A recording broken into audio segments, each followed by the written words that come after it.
Last week, we toured Sun Moon Lake in Taiwan, hiking miles of beautiful subtropical jungle for a view of the sights. Then we ventured to Shangwen Reservoir to chase down the elusive but aggressive giant snakehead. This week, we find ourselves in what appears to be an entirely different world, the high-altitude, mountainous tourist destination of Alishan National Forest. But our journey doesn't stop here. Throughout the next few days, we'll be traveling up from Alishan back to Taipei for a trip to a Taiwanese pay pond, a unique fishing experience in the middle of the suburbs, targeting, of all things, saltwater fish. Here's a big one. From there, taking a high-speed rail to Taichung to complete a teenage dream, and then back to Taipei once again to visit the midnight fish market with my good friend Shin Young as we wait to see if we can get our hands on an African catfish with set lines. We're not going to be eating any fish tonight. When you're traveling through Taiwan, it's difficult to believe that a place like Alishan National Forest could actually exist. Between the sandy beaches and tropical jungle, Alishan's towering conifer trees look like they were mistakenly tossed on the island. But it wasn't always a sight of beauty and mystery.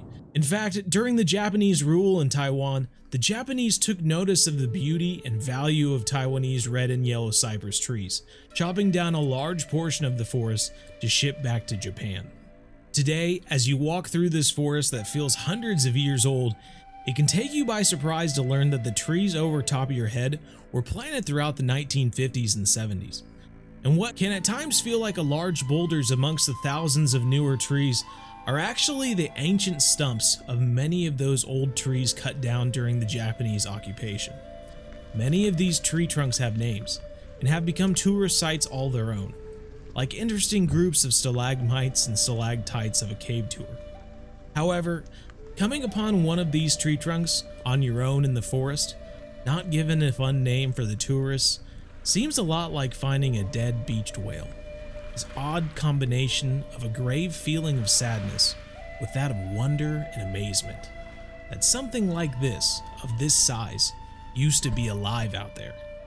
And as an American, I can only imagine the change in scenery we would have if the giant sequoias of California were only moss-covered stumps, surrounded by younger, much thinner trees. But luckily for us, many of the Japanese loggers had a soft spot for what they considered sacred trees of the forest. At 16 feet in diameter, this red cypress was dated beyond 3,000 years old, giving us a small taste of the trees that once lined this mountainside.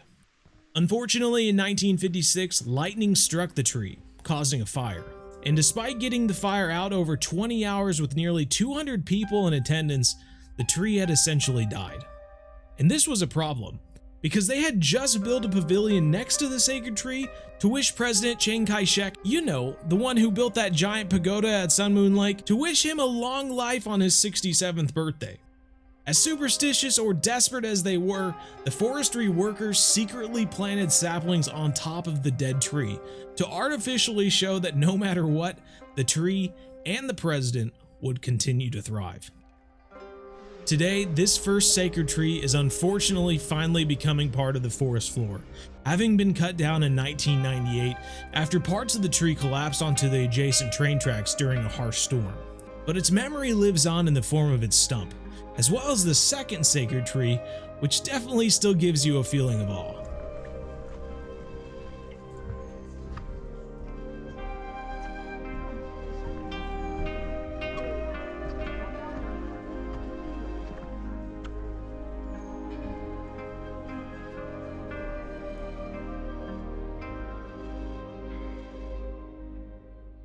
Near the new sacred tree is a monument to the spirits of the forest, both for the lost trees and workers who died during the logging boom of Alishan. Paired with the mist, the Halloween season of our trip, as well as the nearby site of family altars, there was this eeriness to the National Forest, as if you were walking with the spirits themselves. As the day went on and we were made more aware of why Alishan was considered a rainforest, we made our way back to the recreation area.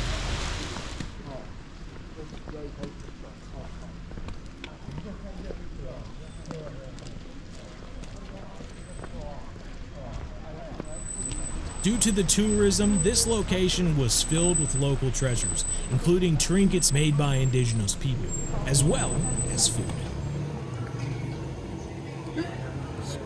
We went into this little market and it's just little stall after stall of different foods and whatnot, but this little beef and noodles and the dumplings are amazing. They're so good, so good. From here, we made a quick stop at the railway station to buy sunrise train tickets for the following morning, which I highly recommend. Then we headed back to our hotel room right after making a stop at the 7-Eleven to stock up on some foreign delicacies. It should be noted that the 7-Elevens in Taiwan are not like their counterparts in the US whatsoever. You can get all manner of items in these shops, as well as buy bus tickets or hail a cab, on top of getting a hot meal or drink.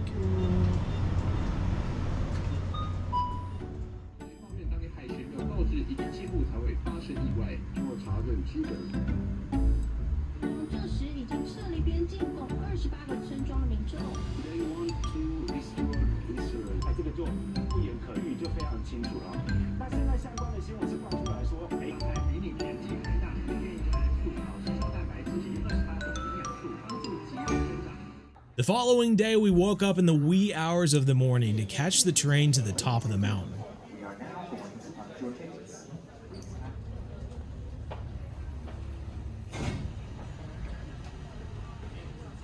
Here was the famous Alishan sunrise, which was a major tourist activity.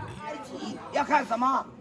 金字塔。哎，大家都知道，来台湾要看东北亚第一高峰，它的高度3997，胜过韩国的雪域山。 I'd like to take this moment to let you know that if you're planning on doing a time lapse of this sunrise, I would definitely practice beforehand. Despite all the Googling I could possibly do to prepare for this, the night prior, my trial by fire unfortunately burned me to a crisp, especially if you don't stop the helpers at the top moving your camera mid-time lapse. Luckily for me, I also set up a backup plan via the GoPro, which despite my newbie mistakes, worked out fairly well.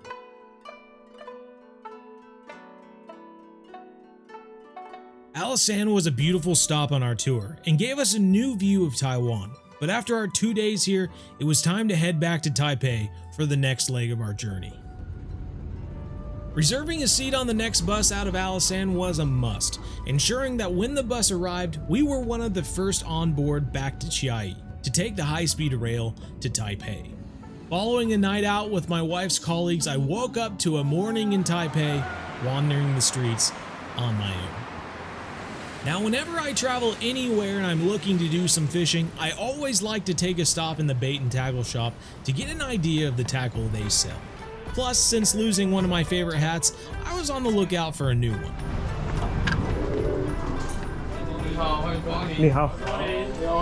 Oh. Already so much, I don't even know where to go.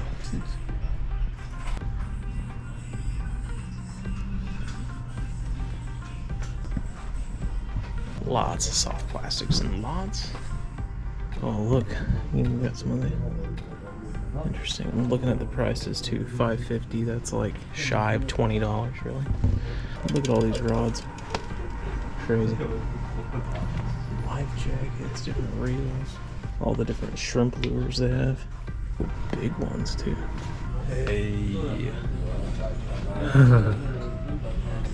There's some big reels. Huge telescopic thick rods. Lots of different bobbers, floats, different lines. Oh, look at these rods. Lots of different mixes and whatnot, and different flavors to put in with them. Fishing crops. There we go. Those are sick. Gloves and different hats. But I think that's the whole store, so I'm gonna do some shopping. Hopefully you enjoyed this little section, and let's move on, shall we?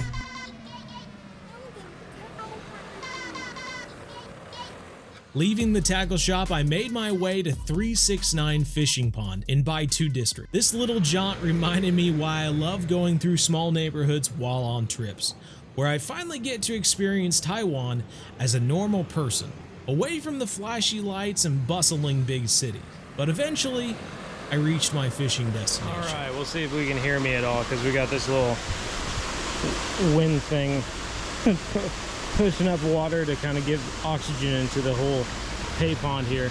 We are at a little pay pond right now. We're gonna see what we can catch, and hopefully it'll be fun. Might just be sitting here for 3 hours with nothing going on. We'll just find out. We have a little bait bucket full of little fish. Put it on the hooks and throw her out there. It's a bit of a racket. I mean, what was it? It was $1,700 for 3 hours, $40 some or whatever for 3 hours out here. So I think if we could come away with one fish, it would be worth the adventure, I suppose. All right, we're going with the fabled double head setup. Maybe that'll bring in the big uns. Got a head on both of them. This one's even a little bloody. It's gonna be great. A little bit too much there. There we go. Right on the edge of it coming out here. Hopefully something's sitting there. We'll find out, I guess. It was funny because I'd seen one flying around, but I had my bait buckets behind me, and a little crane came over, and the lady yelled at me, telling me that the bird was taking a goldfish out of my bucket. So we're one less goldfish, but at this point I'm just glad that anything is eating our bait at the moment. So there we go, aiding the Taiwanese wildlife at least. Oh, that was so quick. Heavy fish. I feel like this reel's gonna break though. Oh yeah.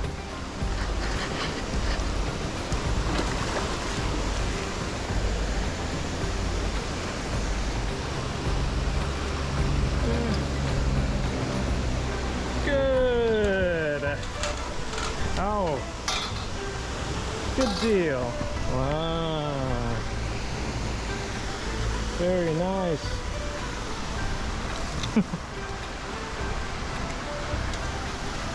Yep, picture with it.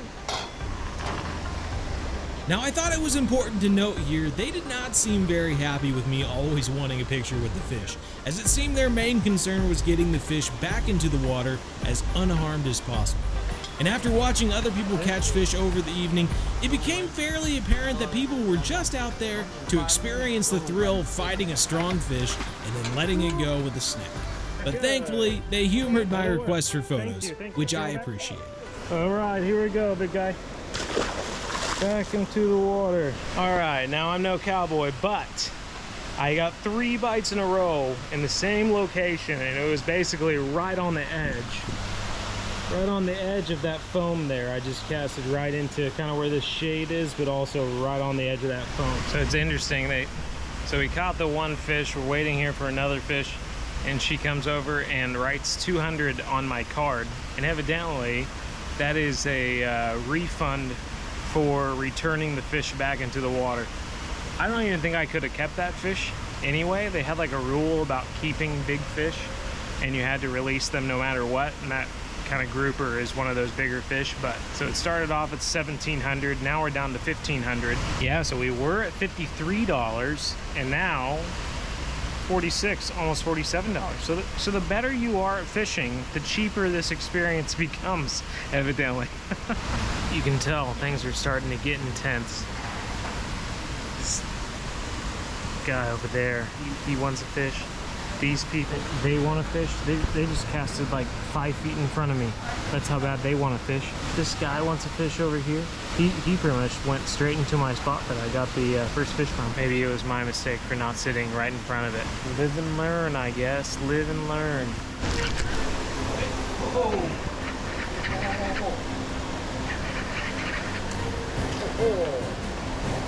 Very good.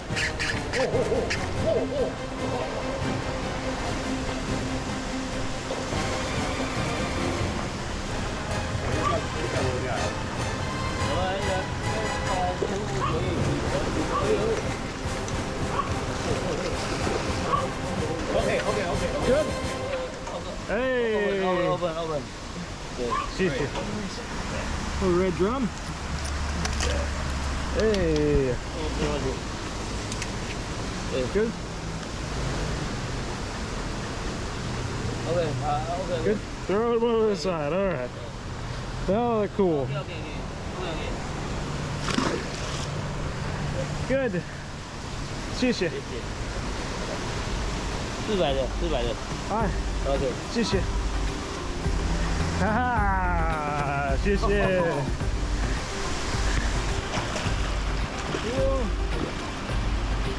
Your bikes are going crazy. Everywhere, everywhere. The red drum have finally woken up.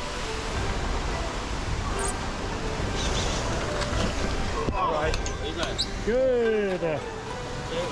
Good. Thank you. Yes, of course. 你的400块啊，看到吧？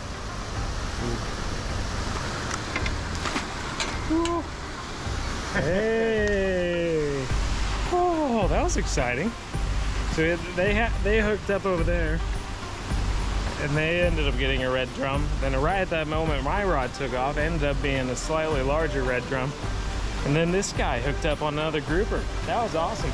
We are like 3 minutes away from quitting, so we might just pack up and get out of here. But this has been really a little fun time, honestly. 3 hours. It ended up being minus the 200 from the grouper, minus 400 from the red drum, and we'll divide that by 32.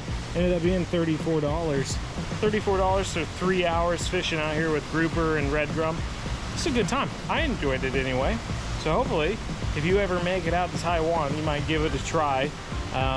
Yeah, it was a good time. Even in the middle of the day, we started at 12:30. You can still see the red drum surfacing and stuff like that. They're active right now. We have more planned, so let's go ahead, get on out of here, and see what else we can get into in Taiwan. For an island nation famous for its saltwater fishing, it was fun to say that I've caught saltwater fish in Taiwan, however artificial it may have been.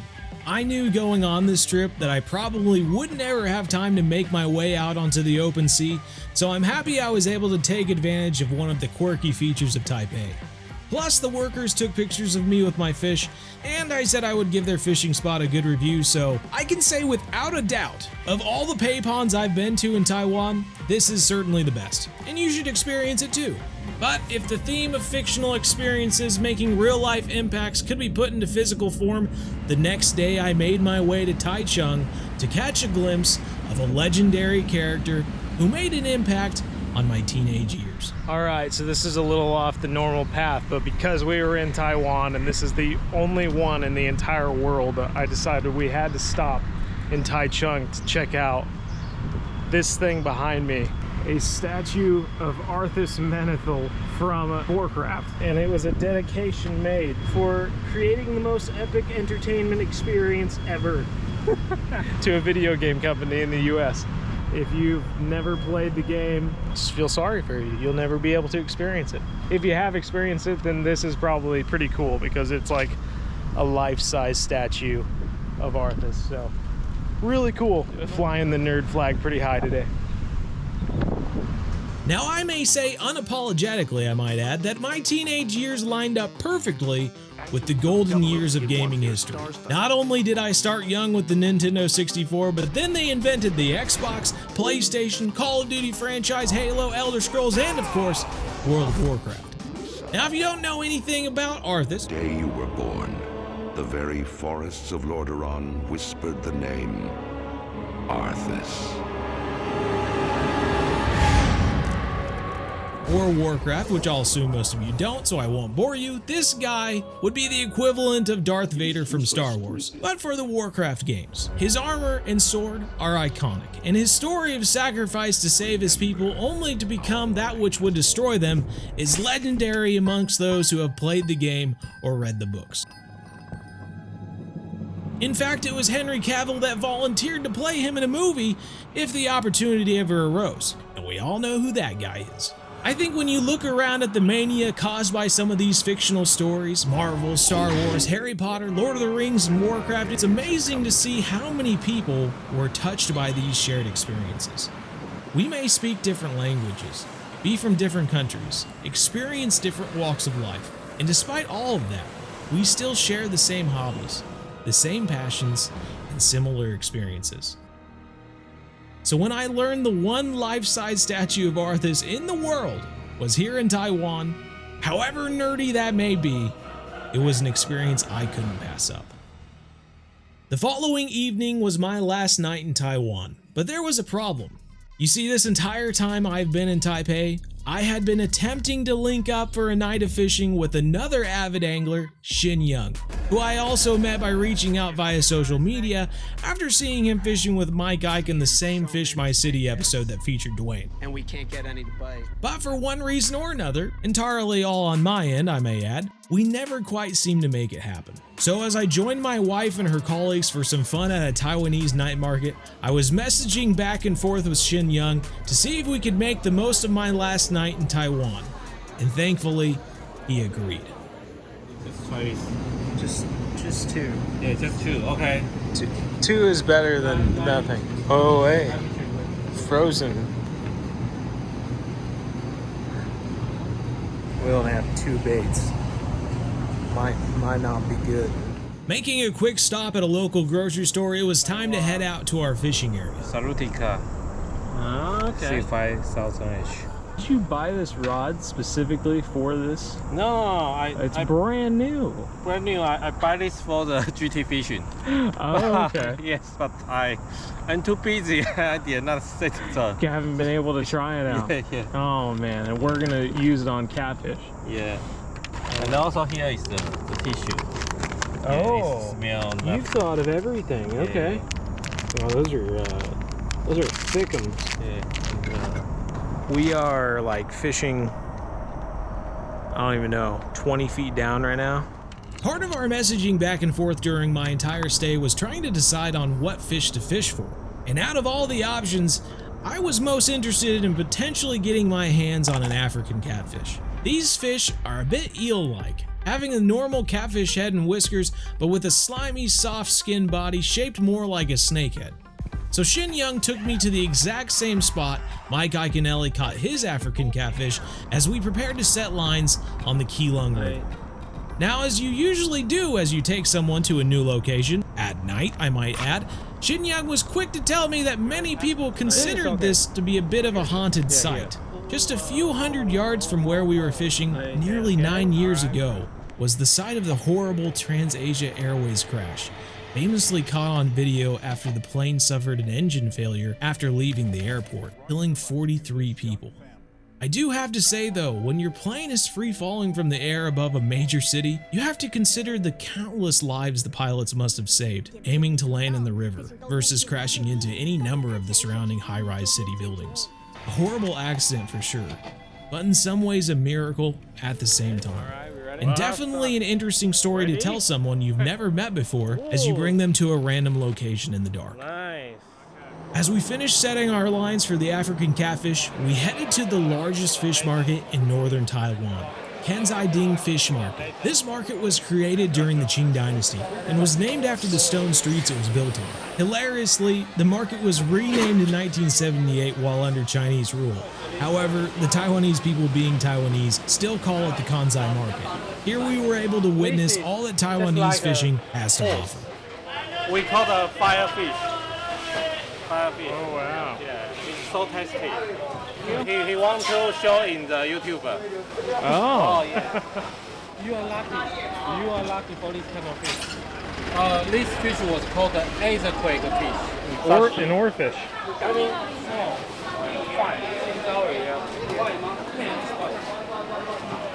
Wow. the biggest fish market in the northern of the Taiwan. So anything you want, we can buy from this fish. Yeah, and I can get a very, very low price. Yeah. But the market experience didn't stop there. As we reached a market stall, Shin Young started speaking Mandarin sporadically to one of the workers. Shin Young let out a sigh as the worker pointed to another lady working there, and Shin Young started talking to her. My eyes darted between the two of them, having no idea what they were talking about or why Shin Young chose this stall out of every stall in the market to strike up a passionate conversation. Finally, the lady nodded her head in agreement and waved us inside, as Shin Young looked over at me happily and explained that they were going to close, but because I was filming in Taiwan, they decided to stay open for me. This was extremely kind of them and made me feel way more important than I actually was. But the food was great, and I got to eat their famous oyster omelet. Oyster omelet, yeah. Traditional food. Taiwan's traditional food. 那这里台湾披萨。Taiwan pizza. Hey, Taiwan pizza. Taiwan pizza. Taiwan pizza. Yeah. Nice. And what is the name of this restaurant thing? It's a no-name restaurant, but in Keelung fish market is quite famous. People by all the will fish. see all of this. Yeah, They'll know yeah, where we are. Yeah. Okay. All right, here we go.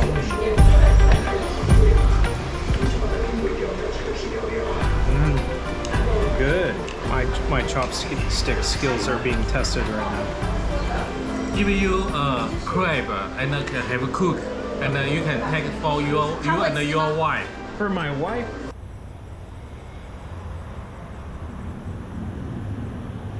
For your wife. Oh my god. 哎，你看，刷牙一下，对吧？哇，你会上，他蛮多人美国人看的。今天上来的。 They're spoiling us. Wow, amazing, amazing. Back at our haunted fishing grounds, we returned to our set lines, hoping to feel the tug of an African catfish on the end. Except we ran into a bit of a problem. Something new to me as a Kansas boy was that the rivers connected to the ocean also experience a bit of a low tide effect.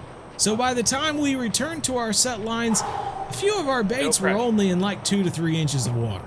I have no doubt that a fish could still swim up there and grab it, but it's not really ideal. As I slowly retrieved the line from each hook, we unfortunately were met with ill luck. But Shin Young wasn't going to give up there. Reusing the baits from a few of our untouched hooks, we surveyed the shallow water for the silhouettes of swimming catfish. And it wasn't long before we spotted one. Catfish? Catfish. Oh, in that shallow water right there? Yeah, do you see? Catfish. Yeah. Now, despite the blurry footage, you can make out the catfish swimming and my bait, and for a few short moments, you can see him grab the bait and swim off with it, leaving a trail of mud in his wake. Now, approaching this, my plan was, using my bait runner reel, I would let him take the bait on my secondary drag, run a bit with it to make sure he had the entire bait in his mouth, and set the hook. However, the catfish had other plans. Unbeknownst to me, as he took the bait, you can see him move about 4 to 5 feet away, but never pulling out any extra line from my reel. So from my end, it just seemed like he was messing around with it. However, looking back at the film, it's easy to see that he definitely had the bait in his mouth, most likely felt the hook and line, and was trying to get it out of his mouth by swimming around, which kicked up all the mud trails. And by the time I had set the hook, it was far too late. Definitely had it. Nearing 3 a.m., I had to wish Shin Young a farewell and thank him big time for organizing the outing. Despite not getting one in my hands, I can walk away from this knowing I had an African catfish on the end of my line, as well as an oyster omelet in my belly, which is a combination many people can't say they've experienced, and it gives me another personal vendetta against a fish, which just so happens to be another fish from Africa. Coincidence? I'm starting to see a pattern here. I returned to the hotel, disassembled my camera and fishing gear, packing it up as best I could, quietly as I could, in the dark of our hotel room using only a headlamp. But according to my wife Allison, I could have done a lot better. By the time I finished packing, I had enough time to lay in bed for 10 minutes before Allison got up, grabbed our bags, and hailed a taxi to the airport. Then I slept all but 2 hours on our return flight from Hong Kong to Chicago. So who's the real victor here? I think if I've learned anything from this trip in Taiwan, it may be a lesson regarding a new way of visualizing travel to another country. You may think of the places you have an interest in traveling to, and beyond the popular sites to visit and financial constraints keeping you from going there, you may picture how uncomfortable it may be there compared to your day-to-day life. The mental paralyzation that takes effect as a result of the inconveniences of traveling that force you to break out of your normal routine. The differences you have from the people that live there, whether they speak different languages, be from different countries, eat different food, experience different walks of life entirely. But despite all of that, somewhere in that new land are people who share the same hobbies, work the same jobs, and have the same passions that link us together beyond borders. So if I had one mission for you, when you decide to travel somewhere new, experience the sights, embrace the new cuisine, Speak another language, even if it's only hello and thank you. Walk a mile in someone else's shoes and observe their life. And then, when your appetite is full of diversion and that feeling of homesick creeps up your stomach, seek out your version of the nocturnal fish stalkers, night emporium patrons, the artistic online warriors, passionate casting maestros, and toothy fish whisperers. The people who take a showcase of the unfamiliar and transform it into bite-sized experiences through shared passions. These are your friends of a lifetime and the reason to revisit your past travels. I hope you've enjoyed our trip in Taiwan as much as I have. They're a nation of fantastic people, and I'd recommend the trip to anyone. If you haven't already, please consider liking the video and subscribing for more in the future. Comment down below if you have any questions at all, and I'll catch you in the next episode.